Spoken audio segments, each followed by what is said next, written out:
Salut à tous, allez, on se retrouve comme d'habitude pour la petite vidéo du dimanche, où on fera le tour de mon élevage, où cette semaine on a beaucoup d'espèces à regarder, donc je vais essayer de le faire tranquillement pour pas que ce soit trop abrégé, mais du coup on risque d'avoir une vidéo qui va durer un petit peu plus longtemps. Allez, on va partir chez les Messrs Barbarus, chez qui j'ai remis un petit peu de graines. On voit qu'elles les ont déjà bien rentrées.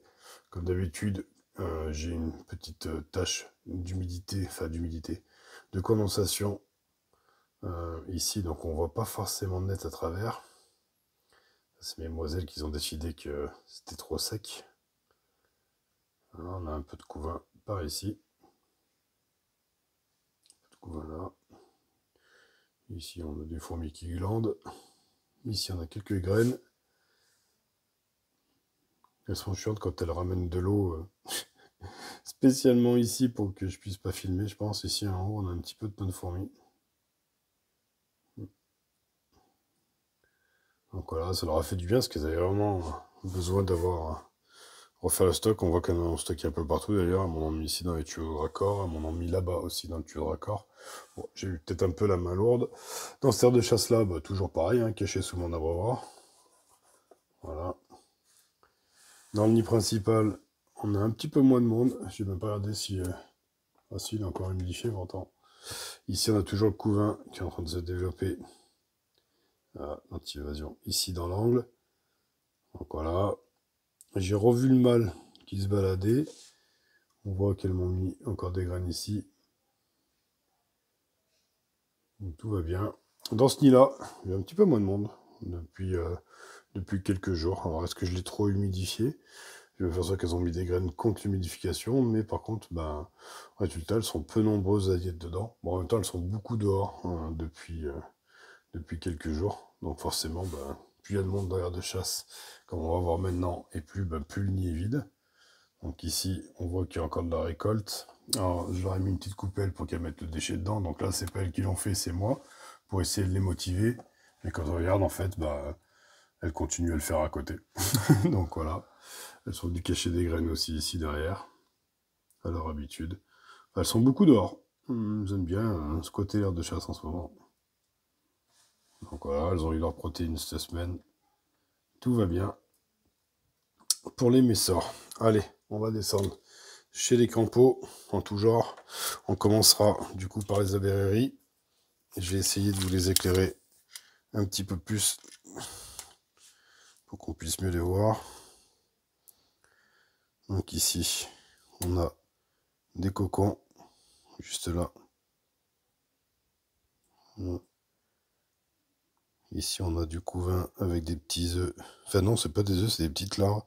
J'ai pas vu de ponte encore, même pour l'instant. Donc ici, on a une grosse larve. Ici, on a encore des cocons. Donc, mais toujours pas de reprise de ponte. Mais bon, elles pondent par cycle et pour l'instant, elles sont pas chauffées. Elles refusent toujours que je les chauffe. Donc, on va les laisser encore attendre un petit peu. Voilà. Ici, tout va bien. Dans l'air de chasse, un petit peu plus de monde. Faut que je rechange leur abreuvoir parce que leur abreuvoir, il est sec. Elles boivent beaucoup. Donc voilà, pourtant, je humidifie quand même bien le nid, mais elle cherche encore pas mal d'eau.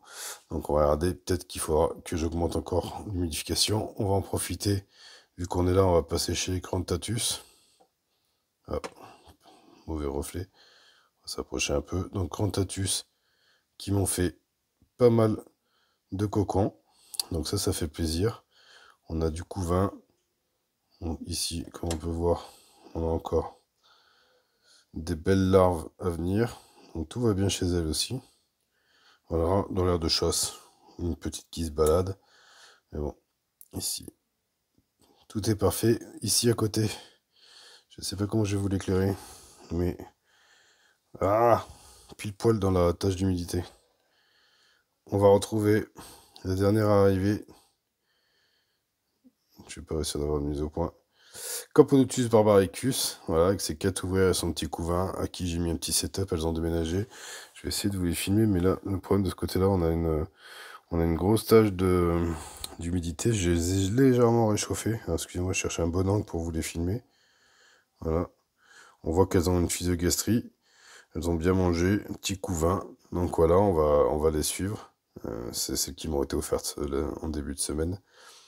Donc voilà, on va faire attention à ça. Mais pour l'instant, tout va bien chez elles. On va sauter ici, chez ma première Turkestanus, qui a mangé un cocon. Elle avait un cocon et en fait, il a pas éclos. Donc je sais pas ce qu'elles en ont fait réellement. Donc c'est un peu chiant. Je vois qu'ils ont toujours mis du sable, elles sont toujours autant d'ouvrières, mais ouais, j'étais dégoûté, il était à maturité et j'ai retrouvé les déchets dans l'aire de chasse, mais j'ai pas retrouvé de, euh, de nouvelles ouvrières. Attendez, je suis en train de chercher pour vous la montrer. Alors, je suis en train d'essayer de jouer avec ma nouvelle lumière en même temps pour avoir des meilleurs plans, mais en tenant le téléphone à une main et la lumière dans l'autre, du coup, c'est pas super pratique. Alors, excusez-moi si c'est pas ouf en termes de qualité. Ici, on passe chez la deuxième Turkestanus. On voit que elle a des belles larves maintenant. Bon, elle n'a pas de physogastrie. Toujours, j'arrive pas à la faire grossir celle-là. Euh, Pourtant, la manger, on voit bien le coton. Elle n'a pas d'air de chasse encore, hein, puisqu'elle a pas ses ouvrières. Mais on va voir dans l'avenir ce que ça va donner. J'espère qu'elle ouvrira ses cocons proprement et que j'ai d'ici quelques temps mes premières ouvrières. Donc voilà, on passe ici. Je l'ai descendu, je l'ai mis un peu au chauffage chez ma Liniperda, qui est là avec son ouvrière qu'on va trouver ici. Je vais essayer de vous l'éclairer. Elle m'ouvre pas les cocons. Comme ça, au moins, c'est réglé. Il y en a eu deux qu'elles ont ouvert et bouffé. Et là, on peut voir qu'il y en a un qui est particulièrement foncé de juste devant la gine. Elle le trimballe, mais je vois qu'elle ne veut pas l'ouvrir. Alors, est-ce qu'elles ont du mal à ouvrir les cocons? Est-ce que l'ouvrière fait pas son boulot? Je sais pas, mais en tout cas, je me suis aperçu que j'ai perdu quelques cocons. Bon, elle a encore du couvain et elle a 4 jolis cocons, ce qui promet, si elles se mettent au boulot correctement, un joli développement pour cette année. Voilà. Belgine toute bruyante, bien, elle mange bien elle aussi. Donc voilà. Hop, on passe ici, faire un petit tour chez mes Japonicus. Bon, elles, hein, je vous dirais qu'elles sont toujours, comme d'habitude, au ralenti. J'ai essayé de mettre un tube comme ça pour humidifier, mais il se vide très très vite. Et j'ai pas l'impression que ça change quelque chose à leur comportement. Donc voilà. Donc à voir dans le temps si on peut faire mieux, mais je vais être encore patient. Je crois qu'ici on peut voir un petit peu du couvain. Mais pas d'évolution et pas de ponte, contrairement à ce que je pensais la semaine dernière. Et voilà, on va descendre, faire un petit tour chez les manicas. Bon, les manicas, alors attendez, on va les allumer différemment. Il faut que je trouve une solution pour celui-là, parce que je pensais que ça ferait bien, mais en fait, ça fait pas plus que ça. Donc voilà, manicas qui sont en plein boom, hein, comme d'habitude. On sait comment elles sont. À fond derrière de chasse, à fond sur la nourriture. Elles mangent des quantités de fou en ce moment. Je vais essayer de vous éclairer. On arrive à me voir leur couleur. Mais ouais, on voit. Bon, là, on a mis un peu du déchet dedans. On va dézoomer un petit peu. Mais en tout cas, tout va bien chez elles. On va passer sur l'aire de chasse à côté qui est un petit peu moins remplie, comme d'habitude. On se retrouve avec quand même pas mal d'activités. On vient d'ouvrir le couvercle, on voit tout de suite que ça les fait réagir. Et maintenant, on va passer faire un petit tour, comme d'habitude, au couvain. Donc, on verra pas grand-chose, puisque on est encore sur des tubes très très humides. On voit bien la condensation dans les tubes. Ça, c'est quand on aère la pièce avant que je fasse la vidéo. Ça a créé un refroidissement de la pièce qui fait que j'ai des petites condensations. Mais en tout cas, on peut quand même s'apercevoir qu'il y a un très très beau couvain. Ici, on a des ouvrières qui vont pas tarder puisqu'on voit qu'elles commencent à se colorer. Donc les nymphes commencent à changer de couleur. Ici, on a de la belle grosse nymphe. Voilà, on va passer rapidement dans les tubes d'en face ou encore on va pouvoir voir pas mal de nymphes. Alors ces nymphes là sont plus petites que les autres de l'autre côté. Donc voilà, ici on a tout des petites nymphes. petites larves, pardon. Ici, on a encore des larves, encore des nymphes. Je peux y arriver ce matin. Ici, on a un mélange de couvains, qui est bizarre chez elle. D'habitude, elle me le trie bien, mais là, on peut voir qu'il y a des larves et des nymphes. En tout cas, tout va bien. Je vais virer cette lumière additionnelle qui me fait plus des ennuis qu'autre chose. Je vais pouvoir tenir mon téléphone à deux mains. Alors, on aura fait un tour un peu plus rapide, mais parce qu'il y avait plus d'espèces à voir. Si je vous fais pas du hors-plan, c'est encore mieux.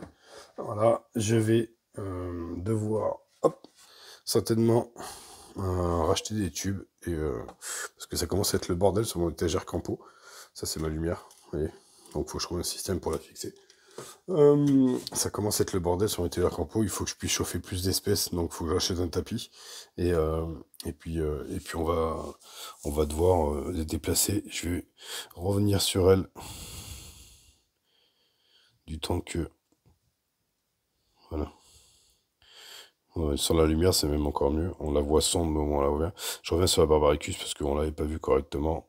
Ça fait une belle espèce qui a un format de campo un peu différent de celle qu'on a l'habitude de voir. Forcément, j'ai pas de mise au point.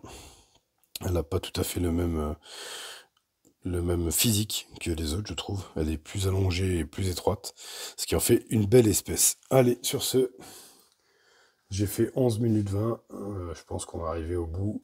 J'ai fait le tour, excusez-moi, pour ce petit tour assez rapide. Je me suis peut-être un peu mis le speed, voulant pas faire une trop grosse vidéo. J'ai peut-être un peu survolé les espèces.